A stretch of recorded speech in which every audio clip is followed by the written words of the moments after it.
Le président Taï a souligné que l'Éthiopie investit dans l'intégration énergétique régionale.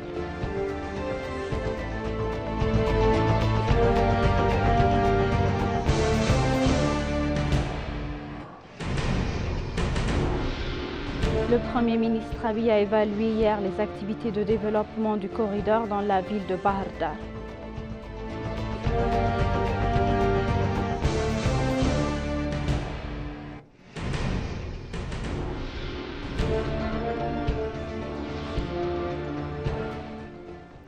Bienvenue chers téléspectateurs, c'est Aline Taïbaro avec le journal du 18 mars 2025.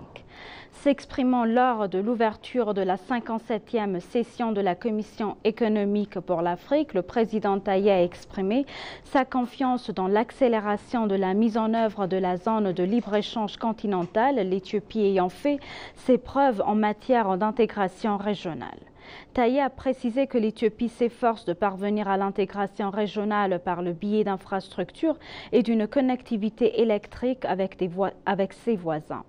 De même, la nation africaine s'engage pleinement à mettre en œuvre la ZLECAf et à travailler aux côtés de nos frères et sœurs africains pour construire un continent uni, prospère et résilient, a-t-il déclaré. Le président a également évoqué la connectivité des infrastructures avec des pays voisins, à savoir le Sud-Soudan, le Kenya et Djibouti.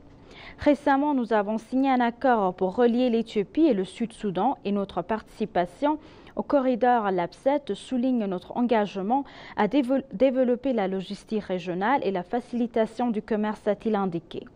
En outre, le président a souligné que l'Éthiopie investit dans l'intégration énergétique régionale. En outre, les investissements de l'Éthiopie dans les parcs industriels et la zone économique spéciale témoignent de notre engagement en faveur de la production et de la fabrication à valeur ajoutée, a ajouté le président Taï Selassie.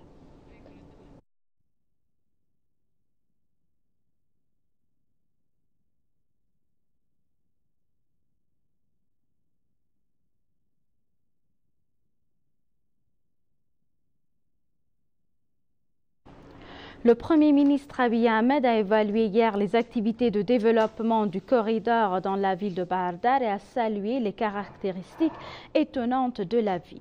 Selon le Premier ministre, le développement du corridor a transformé Bahir Dar en un centre dynamique de commerce et de tourisme, offrant des leçons en matière de résilience et des connectivités et d'innovation. Cette initiative a permis de relier le lac Tana à la ville en 8 points, améliorant ainsi des loisirs et la circulation de l'air, tout en montrant comment le développement peut compléter les atouts naturels. Le corridor est un exemple de connectivité, a noté le Premier ministre Abiy, soulignant son rôle dans la liaison des projets. Il a également exhorté les dirigeants de la ville à être proactifs et le Premier ministre a appelé à des efforts soutenus, faire de la propreté une norme culturelle, renforcer les zones développées et stimuler le commerce et le tourisme grâce à des sites tels que des ports et les parcs du lac Tana. Le Premier ministre Abiy a en outre exhorté les habitants et les fonctionnaires à continuer à aller de l'avant.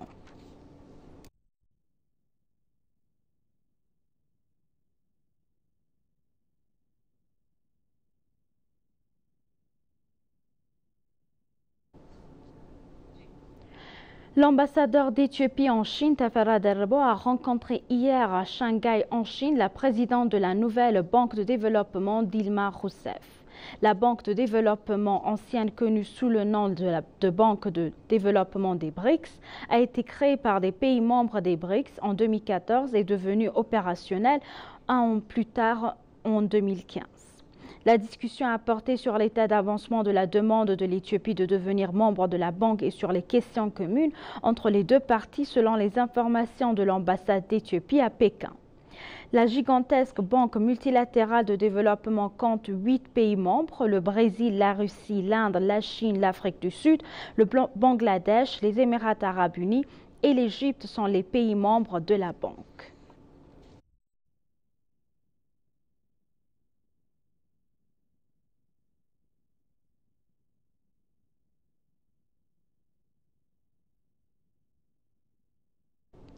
Des discussions ont eu lieu sur le maréchal bilatéral de l'Éthiopie avec l'Union européenne. L'équipe de négociation éthiopienne pour la 5e réunion de l'Organisation mondiale du commerce à Genève, en Suisse, a tenu une réunion avec des représentants de l'Union européenne cet après-midi pour discuter des opportunités commerciales bilatérales.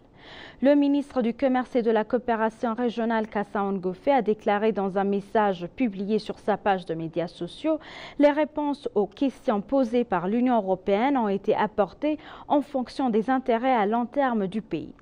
Parallèlement à la réunion des membres de l'Organisation mondiale du commerce qui se tient aujourd'hui, le ministre a également indiqué que des réunions bilatérales auront lieu avec des différents pays.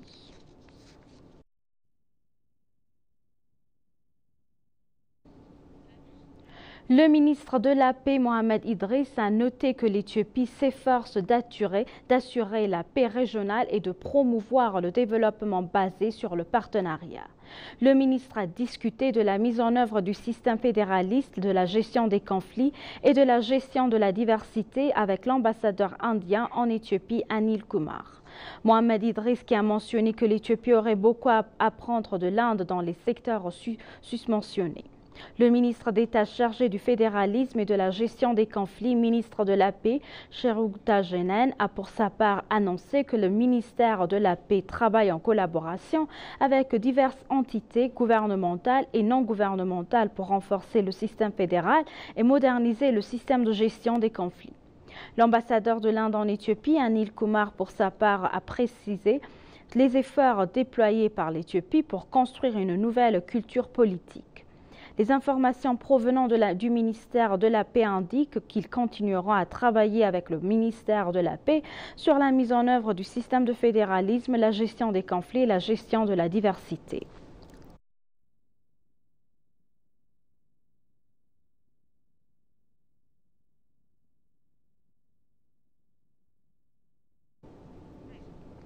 L'ambassadeur d'Éthiopie à Djibouti, Branus Agaye, s'est entretenu avec le ministre de l'Intérieur de Djibouti, Saïd Noura Hassan. Au cours de leur discussion, ils ont mis l'accent sur les questions qui pourraient contribuer à réduire l'immigration illégale qui augmente au fil du temps. Il a indiqué que l'ambassade, en coordination avec les forces de sécurité de Djibouti, a discuté de la prise de mesures appropriées contre le trafic illégal d'êtres humains et la chaîne des courtiers illégaux. En outre, les informations de l'ambassade indiquent qu'elle fournit aux citoyens la protection juridique nécessaire et les conseils sur les questions qui peuvent aider à corriger les violations des droits auxquels sont confrontés les citoyens arrivés légalement.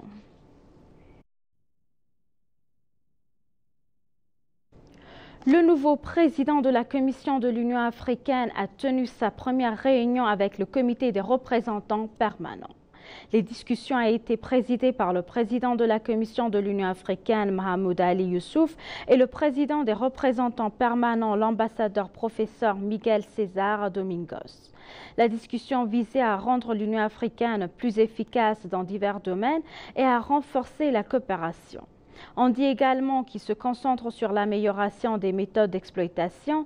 Ce dialogue est considéré comme une étape majeure avec la réalisation des objectifs communs du continent selon les informations obtenues sur la page des médias sociaux de l'Union africaine.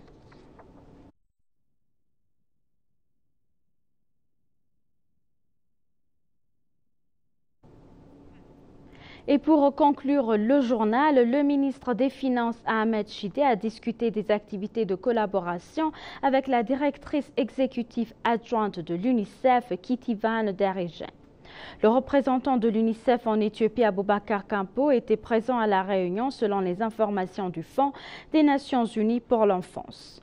Au cours de leur entretien, les deux parties ont exprimé leur engagement à travailler ensemble et ont discuté des questions susceptibles de renforcer leur partenariat.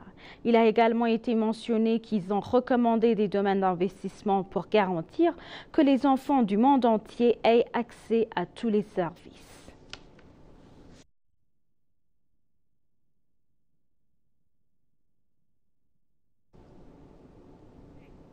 Chers téléspectateurs, nous vous rappelons les titres principaux. Le président Taye a souligné que l'Éthiopie a investi dans l'intégration énergétique régionale.